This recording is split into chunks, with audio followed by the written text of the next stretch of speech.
आ आ आई. Yes. ब ब बदक. क क कणीदार.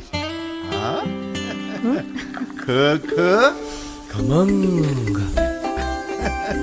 ग ग गोकुळतू. हा. अगदी घरच्यासारखं. कणीदार खमंग म्हणजेच गोकुळ तूप.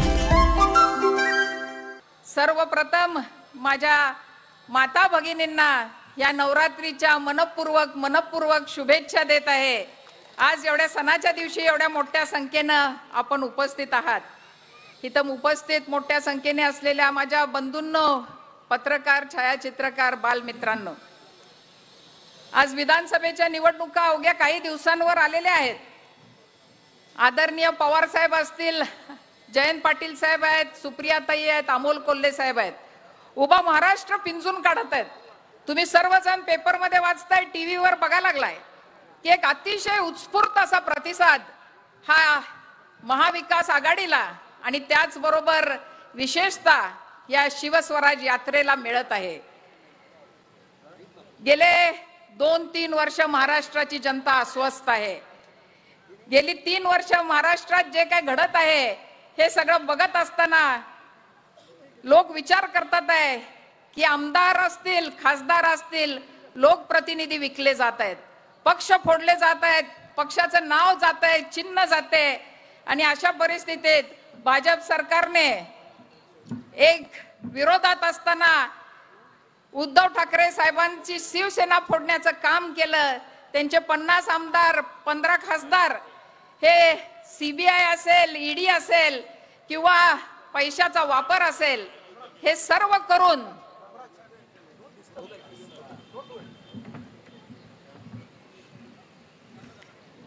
ह्या सर्व विविध प्रकारे हा पक्ष फोडण्याचं काम ह्या महाराष्ट्रात केलं. पक्ष फोडल्यानंतर त्यांची सत्ता या राज्यात आली, पण तेवढ्यानं त्यांचं समाधान झालं नाही.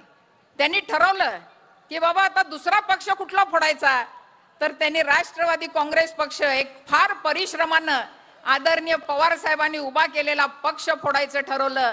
आणि बघता बघता 40 आमदार, अनेक खासदार घेऊन अजितदादा भाजपच्या साथीला निघून गेले. खरं तर सगळ्यांना वाटलं की वय वर्ष 84, सगळे आमदार गेले, जवळजवळ सगळे खासदार गेले, पक्ष गेला, चिन्ह गेलं, एक दुर्गम आजाराशी लढा देत असणारे पवार साहेब कुठेतरी खचून जातील. पण तसं घडलं नाही. हे सगळेजण आपण डोळ्यांनी बघत आहोत. त्या 84 वर्षाच्या योद्ध्यानं लढाई करायची ठरवली आणि लढाई तुमच्या माझ्यासाठी करायची ठरवली, या महाराष्ट्रासाठी करायची ठरवली, या लोकशाहीसाठी करायची ठरवली.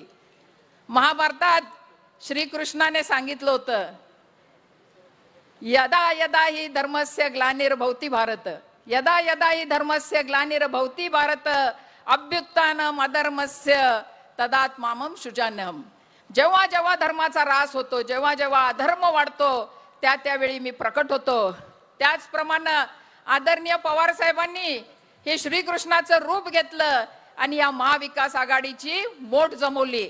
अधर्माविरुद्ध लढाई करायचं ठरवलं. हा महाराष्ट्र धर्म ज्यांनी नष्ट करायचं काम केलंय त्या भाजपच्या विरोधात एक काँग्रेस पक्ष, उद्धव ठाकरे साहेबांची सेना आणि आपला उर्वरित राष्ट्रवादी पक्ष एकत्र करून त्यांनी एक मोठ बांधली आणि या लोकसभेच्या निवडणुकीला सामोरे गेलं. जनतेनं मोठ्या प्रमाणात पवार साहेबांना साथ दिली. आपण साक्षीदार आहात. जनतेने ठरवलं की नेते कुठे पण जाऊ देत, पण जनता ही निष्ठावान आहे आणि काम करणाऱ्या लोकांबरोबर राहते. आणि म्हणूनच लोकसभेत पवार साहेबांच्या नेतृत्वाखाली महाविकास आघाडीच्या 48 पैकी 31 जागा निवडून आल्या आणि त्याचं श्रेय ह्या जनतेला जातं. तुम्ही सर्वांनी आज महाराष्ट्रात दाखवून दिलंय की हा निष्ठावंतांचा महाराष्ट्र आहे, हा स्वाभिमानी महाराष्ट्र आहे. लोकसभेच्या निवडणुका झालेत, आता विधानसभेची निवडणूक आली आहे. आज खरोखर महाराष्ट्रातला कुठला घटक सुखी नाही आहे. माझ्या आधी बोललेल्या वक्त्यांनी सांगितलं की शेतकऱ्यांची अवस्था इतकी वाईट आहे की शेती करावी की करू नये असा प्रश्न आज शेतकऱ्यांसमोर आहे. अलीकडेच तुम्ही पेपरला बातम्या वाचल्या असतील. साहेब, एका शेतकऱ्याने आपले ऊसाच्या जमिनी, पिकाच्या जमिनी गवत लावायसाठी 800 रुपयाने 1000 रुपये गुंठ्यानं भाडे तत्वावर दिल्या. आज वाढलेली महागाई, एक अतिशय जाचक असा जीएसटी कर, शेतीमालाला हमी भाव नाही आहे, विजेची बिलं वाढलीत, शेतकरी घायकुतीला आलाय. आज शेतकऱ्यांच्या आत्महत्या महाराष्ट्रात वाढत आहेत. महिलांची परिस्थिती अगदी वेगळी नाही आहे. माझ्या या भगिनी इथं सांगतील की एवढी महागाई वाढले, मग गॅस सिलेंडर असू देत, तेलाच्या किमती असू देत, डाळीच्या किमती असू देत, अगदी बजेट कोलमडून पडलंय. आज ताई प्रत्येकाच्या घरात 4 तरी मोबाईल आहेत की नाहीत? 4 मोबाईल आहेत. आज जेवण नसेल तर चालेल, पण रिचार्ज पाहिजे, मोबाईल पाहिजे. बघता बघता 150 रुपयाचा मोबाईलचा रिचार्ज 300च्या पलीकडे गेलेला आहे. आज युवक आमचे साहेब, चंदगड गडिंग्लज आजरा हा जरी एक टोकाचा भाग असला तरी इथं अतिशय चांगलं शिक्षण मुलं घेतात, उच्च शिक्षित व्हायला लागलेत, पण आमच्या तरुणांच्या हाताला रोजगार नाही आहे. आज उच्च शिक्षित मुलं ही नोकरीसाठी पुणे असेल, मुंबई असेल, गोवा इथं वन फिरायला लागलेत. माझं छोटंसं गाव आहे, इथून जवळ आहे 700 किलोमीटरवर. त्या गाव 700 लोक वस्तीचं गाव आहे, इथून 1 किलोमीटरवर. त्या गावात, एवढ्या छोट्याशा गावात 40 मुलं माझी बिन लग्नाची फिरायला लागलेत. 35 उलटायला लागले, पण त्यांची लग्न होईना झालेत. प्रत्येक गावात हीच अवस्था आहे. आज तरुणांच्याकडे का लग्न होत नाहीत? तर त्यांच्याकडे नोकरी नाही. मुलींच्याही मागण्या वाढलेत. नोकरी असली तर काय म्हणतात? स्वतःचं घर पाहिजे, घर पाहिजे, मग थोडीशी जमीन पाहिजे. जमीन असली तर म्हणतात की नोकरी शासकीय पाहिजे, आणि हे सगळं जमून आलं तर म्हणतात जरा सासू सासरे घरात नसले तर बरं होईल. अशा रीतीनं आमचे तरुण मंडळींची लग्न होईनात. आज जवळजवळ 2 लाख नोकऱ्या या गेल्या 2 वर्षात गुजरातमध्ये गेलेल्या आहेत. तुमच्या आणि माझ्या घरातल्या मुला मुलींच्या नोकऱ्या या आज गुजरातमध्ये गेलेल्या आहेत. ही सत्य परिस्थिती आहे. साहेब, इथं वन्य प्राण्यांचा फार मोठा उपद्रव आहे. हत्ती असतील, गवेरेडे असतील, प्रचंड, म्हणजे इथून अर्ध्या किलोमीटरवर आज जरी तुम्ही रात्री गेलात, अर्जुनवाडी नेसरी बघा, तर एक मोठा हत्ती फिरायला लागलाय. पण अतिशय नुकसान भरपाई अत्यल्प मिळते. त्यामुळे पंचनामे पण करायला आज आमचा शेतकरी तयार नाही आहे. पण जर सगळ्यात कुठला महत्वाचा मुद्दा असेल, सगळ्यात महत्वाचा मुद्दा जर आज कुठला असेल तर तो महिला सुरक्षिततेचा आहे. आज या महाराष्ट्रात महिलांची सुरक्षिततेचा विषय ऐरणीवर आलाय. एवढं असुरक्षित कधी महिलांना या महाराष्ट्रात वाटलं नव्हतं.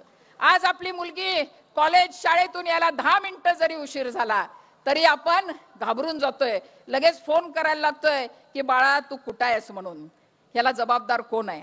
अतिशय उद्विग्न करणारा, संताप देणारे प्रकार महाराष्ट्रात घडतात आहे. 3 वर्षाची मुलगी सुरक्षित नाही, 6 वर्षाची मुलगी सुरक्षित नाही. एवढंच काय तर 80 वर्षाची स्त्री पण या महाराष्ट्रात सुरक्षित नाही आहे. ह्याचं उत्तर कोण देणार? ह्याची जबाबदारी कुणाची आहे? आज कुठेतरी आमच्या महिलांना एक 1500 रुपयांचं गुलाबी स्वप्न दाखवणारी एक गुलाबी यात्रा या महाराष्ट्रात फिरायला लागले. पण मला खात्री आहे या महिला सुज्ञ आहेत. त्यांना माहिती आहे की बाबा हे 1500 रुपयाचं मानधन ही लाडकी बहीण योजना नसून, सत्तेसाठी काही पण ही योजना आहे.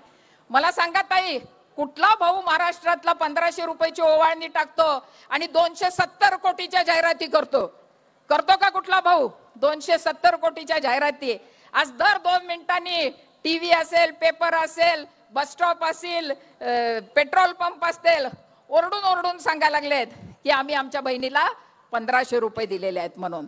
माझ्या महिला सुज्ञ आहेत. मी एक महिला आहे, मला माहिती आहे की असल्या भूलतापांना या महिला बिलकुल बळी पडणार नाही आहे. आज कालचाच विषय आहे, 100 रुपयाचा स्टॅम्प पेपर 500 रुपयेवर नेलाय. साहेब, महाराष्ट्रात या कोल्हापूर जिल्ह्यात जवळजवळ 10,000 स्टॅम्प पेपर महिन्याला विकले जातात. अशा रीतीनं फक्त कोल्हापूर जिल्ह्यात 10 कोटीचा फटका बसणार आहेत. ह्या खिशातनं पैसे काढून घ्यायचे आणि अवघे 1500 रुपये तुम्हाला द्यायचे. आज जनतेला काय हवं? शेतकऱ्याला हवंय की आमच्या शेतीमालाला हमी भाव पाहिजे. हा जीएसटी नावाचा कर गेला पाहिजे. उद्या जी पूर परिस्थिती निर्माण होते त्याच्यावर कायमस्वरूपी गाळ काढणे असेल उपाययोजना पाहिजेत. या जंगली जनावरांचा बंदोबस्त केला पाहिजे. आमच्या तरुणींना रोजगार हाताला पाहिजे. महिला आज इथं अंगणवाडी सेविका आहेत, आशा वर्कर आहेत, CRP आहेत. बिचाऱ्या दिवसरात्र मेहनत करतात, स्वतःच्या पायावर उभे राहतात. आज त्यांना त्यांच्या पाठीशी उभं राहणारं सरकार हे हवं आहे. अशा अनेक प्रश्नांना एक तोडगा देण्यासाठी आदरणीय पवार साहेबांनी हा लढा उभा केलाय. आदरणीय कोल्हे साहेबांना मला सांगायचं आहे, साहेब ज्या भूमीत आपण बसलोय ह्याला नेसरीची खिंड म्हणतात. या नेसरीच्या खिंडीत सरसेनापती प्रतापराव गुजरांनी आपलं बलिदान दिलं होतं. 7 शूरवीर वेडात दौडले शूर वीर मराठे 7 अशा सरसेनापती प्रतापराव गुजरांच्या बलिदानानं पावन झालेली ही धरती आहे. आज मला सांगायचं आहे की स्वर्गीय बाबासाहेब कुपेकरांचा हा मतदारसंघ आहे, ज्यांनी शेवटच्या श्वासापर्यंत फक्त आणि फक्त ह्या भागाचा विकास करायचा एवढा ध्यास देऊन काम केलं, ज्यांनी आयुष्यभर या माता भगिनींच्या डोक्यावरची घागर उतरवायचं काम केलं आणि ज्यांनी 1963 पासून ते 2012 मध्ये शेवटचा श्वास घेईपर्यंत आदरणीय पवार साहेबांना 1 सेकंड सोडलं नाही, अशा निष्ठावंत कुपेकर साहेबांची ही भूमी आहे. त्यामुळं आपण सर्वजण आज इथं संकल्प करूया. आज माझ्या बरोबर आपण सर्वजण एक संकल्प करूया की सरसेनापती प्रतापराव गुजरांच्या रक्ताने पावन झालेल्या या भूमीत, या पवित्र भूमीत आपण आज एक संकल्प करून या की गद्दारीचा अंत हा नेसरीच्या खिंडीतनं चालू करूया. एवढा संकल्प आज आपण सर्वजण या निमित्तानं करूया. पवार साहेबांना आम्ही आज इथून विश्वास देतो. पवार साहेबांना आज मला विश्वास द्यायचा आहे की निष्ठेनं तुमच्या बरोबर ही जनता आहे आणि जेव्हा महाविकास आघाडीचं सरकार या निवडणुकीनं येईल त्यावेळी साहेब पहिला गुलाल तुमच्यावर पाडायचं काम ही नेसरीच्या खिंडीतून या चंदगड विधानसभा मतदारसंघातून होल्याशिवाय राहणार नाही आहे. आम्ही कुठं जयंत पाटील साहेबांना मला सांगायचंय कुठं कमी पडणार नाही साहेब. इथला प्रत्येक कार्यकर्ता निष्ठावंत आहे, प्रामाणिकपणे काम करणार आहे. आज पवार साहेबांचा हा लढा बघून सर्वजण प्रेरित झालोय. युवक असतील, महिला असतील, ज्येष्ठ असतील, आपण जो उमेदवार या निवडणुकीत साहेब द्याल आम्ही वचन देतो तुम्हाला की त्या उमेदवाराच्या पाठीशी आम्ही उभे राहतो आणि आमचा हक्काचा लोकप्रतिनिधी आदरणीय पवार साहेबांच्या विचाराचा, आदरणीय कुपेकर साहेबांच्या विचाराचा हा लोकप्रतिनिधी आम्ही विधानसभेत पाठवल्याशिवाय राहणार नाही. ही लढाई यशापर्यंत पोहोचेपर्यंत कोणी विश्रांती घेणार नाही आहे. म्हणून जाता जाता साहेब सर्वांच्या वतीनं मी एवढंच सांगेन, सरफरोशी की तमन्ना अब हमारे दिल में है, सरफरोशी की तमन्ना अब हमारे दिल में है, देखना है जोर कितना बाजुए कातिल में है, देखना है जोर कितना बाजुए कातिल में है. जय हिंद, जय महाराष्ट्र.